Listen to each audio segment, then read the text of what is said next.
I would pop on for 5 minutes just to let you see what a beautiful day it is.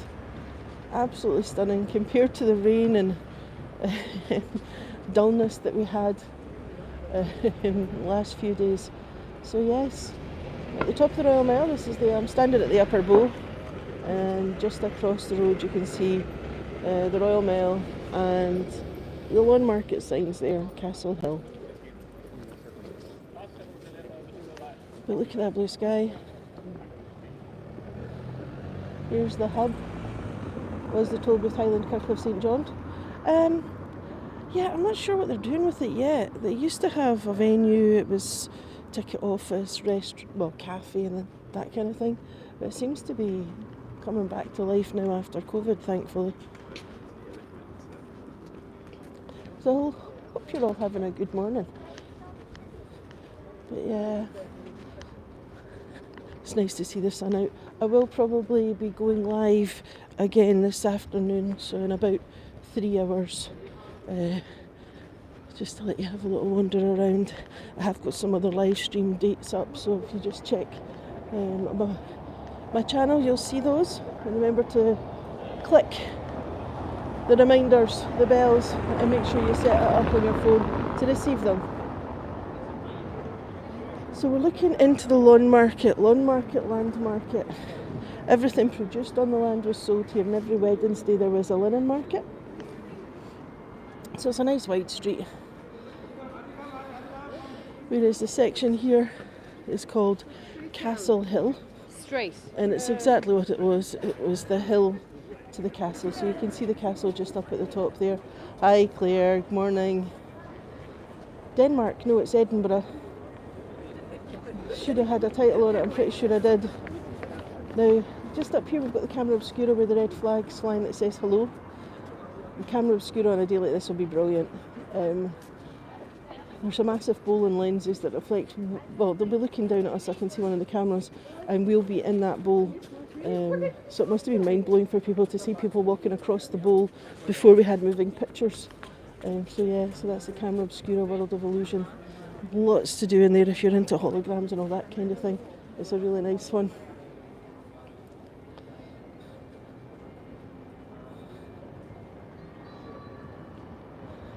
Edinburgh, can you go to Lake Ness? It's Loch Ness, and from here it would take you about 4 hours, 3.5, 4 hours to drive.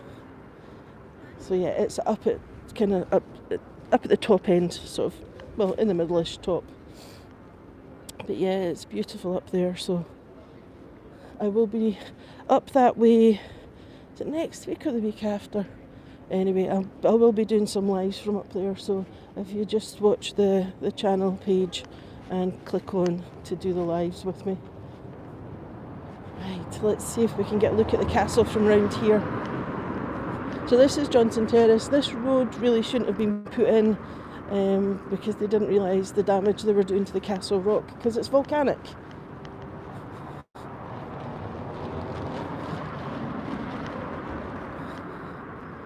Oh, you get vandalism everywhere. You know, people are stupid. They think it's fun or cool, and it's not. It's just like Bobby's nose. I stood telling people not to rub his nose on a live stream and explained why, because it's never been a tradition, and people that do it are only doing it because they've seen it on the internet, which makes them sheep, effectively. And this lady heard the whole thing and still rubbed his nose because she thought that was funny. And that's an act of vandalism because you're destroying his face. But what do? Until people realise it's not cool, it's not funny, then you're going to constantly have it. But vandalism's everywhere. So once we get round this corner, we should get a really nice view of the castle. Be shining on it.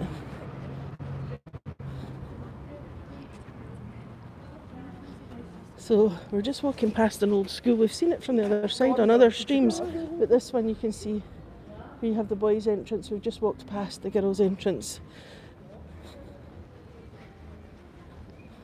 And here comes the castle.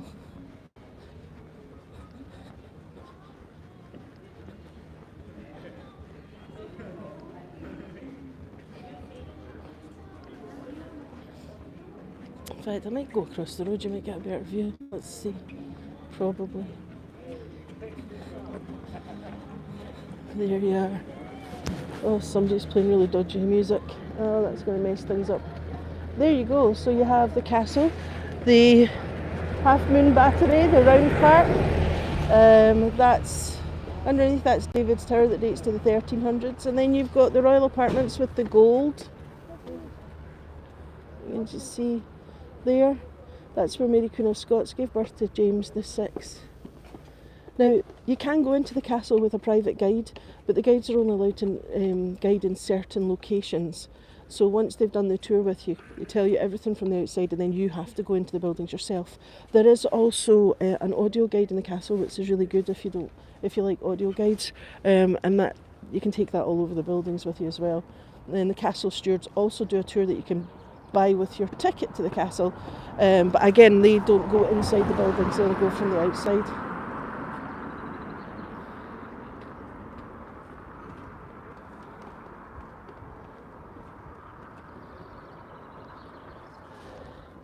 We're actually a very big seafood country, to be perfectly honest.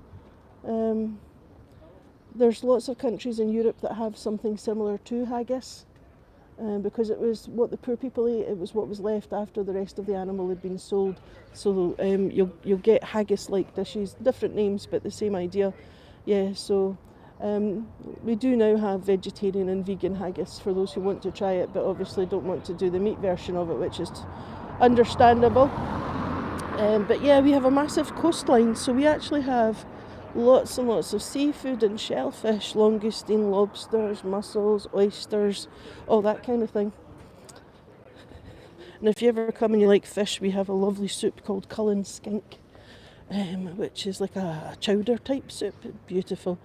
So these steps here, I often say to people, look at that vandalism. And what is this with the stickers? What is this obsession with putting stickers on signs?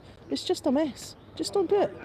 It doesn't serve any purpose other than to make a mess. So here, you've got Patrick Geddes steps. Patrick Geddes is known as the father of modern town planning. So Castle Wynd South, leading downhill into the Grassmarket. And you can see how steep that is. It turns a corner and goes downhill again. So Edinburgh is a very, very hilly place. Just bear that in mind. Now we're going to just get a nice little view there. Thoughts on English and Irish people? What do you mean, thoughts on English and Irish people?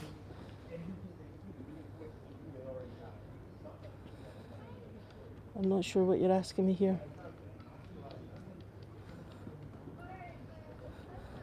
My grandfather was born in Edinburgh of Irish parents. Does that help? Yeah. Different nations, slightly different cultures, slightly different people, but I mean, yeah.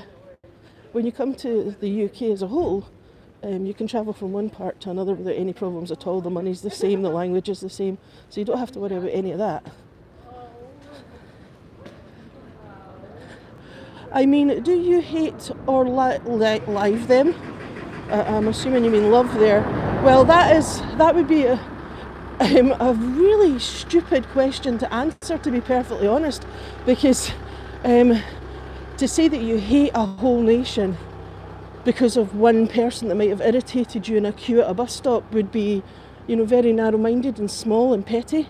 So yeah, I would have to say I look at people on their individual merit, not on where they come from, because not everybody is tarred with the same brush and not everybody is made in the same mould. So yeah.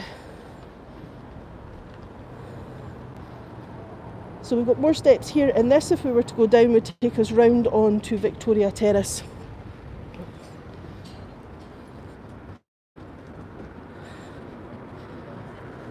And there's the hub looking gorgeous. It's a beautiful day for the hub. It is quite dark because of the pollution that we had with all the chimneys. So if you look up here, you can see lots of chimneys. And the sandstone, the oil, the dirt soot pollution in the air stuck to the sandstone. It's now actually forming a bit of a protective coating. So we don't really want to take it off, because to sandblast this you would lose a lot of the detail. And Victorian buildings are quite detailed.